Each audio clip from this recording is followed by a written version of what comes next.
Thank you, Mr. Duncan. Mr. Kucinich. Thank you, Mr. Waxman, for holding this hearing. And I want to thank both the Lynch family and the Tillman family for the service which you've given to this country and continue to give to this country by standing here for the truth. And it's our obligation to facilitate the production of information that helps to underscore the importance of the truth. In connection with that, I would like to explore some questions relating to the destruction of physical evidence. And if any of these questions become too sensitive, let me know. We've been told, and according to documents, that orders were given to destroy Corporal Tillman's clothes after the incident, and to burn what was in the bag for security purposes, and that a soldier testified that he burned Corporal Tillman's uniform, socks, and gloves, and one armor plate, which it appeared there was an indentation in the top right corner, and also burned a small notebook of Corporal Tillman. Now, I know that, Mr. Tillman, that your family has gathered a lot of evidence about the contradictions. When you looked at this matter relating to the destruction of evidence, do you have any comment as to why a medical doctor did not sign off on the destruction of the uniform? No, sir. I don't know why he would. I don't know why that would be. I don't know why any of his uniform would be cut off, because they refer to it as a biohazard. Well, Pat was a biohazard, and they avoid mentioning who cut the uniform off him, who made that decision to cut the uniform off, because a lot of this narrative talking about how they gave him paddle marks. You know, he quote had paddle marks on his chest, and we had Dr. Buck's respected guy take a look at that stuff, and it was clearly bruises on his chest. And you've got these inconsistencies. Like, why would they want to cut his clothes off? What possible reason would you cut his clothes off when he did not have essentially from here back? I mean, he had a facial structure, and that was it.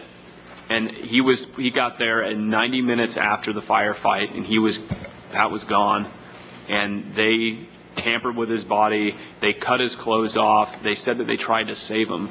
Transferred to ICU. I mean, you can't leave paddle marks. It's a physical impossibility to leave paddle marks on somebody 90 minutes after the fact. And that's excluding the other statements saying they came in there and Pat was on the table and he was there with all his clothes on 30 minutes after the fact. So it's closer, looking like 120 minutes where his body really wasn't touched. And you've got all this stuff that it just doesn't make any sense. Why would they cut it off? Why would they burn it?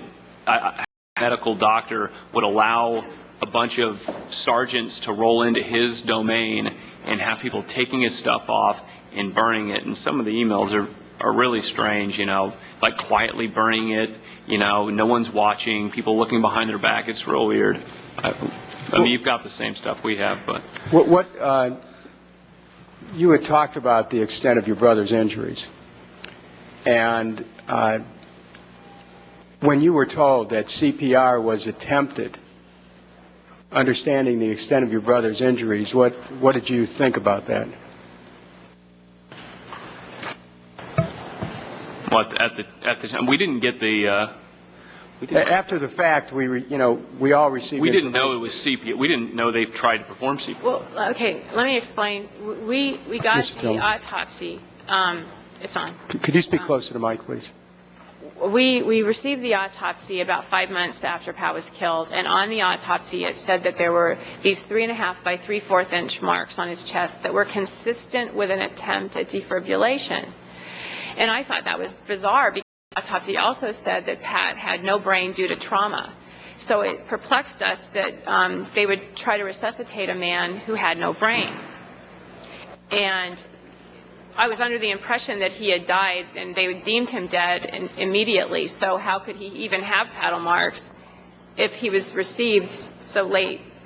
So I had my daughter-in-law, Pat's wife, get the field hospital report, or FOIA the field hospital report. And we finally got it almost 9 months later, I guess.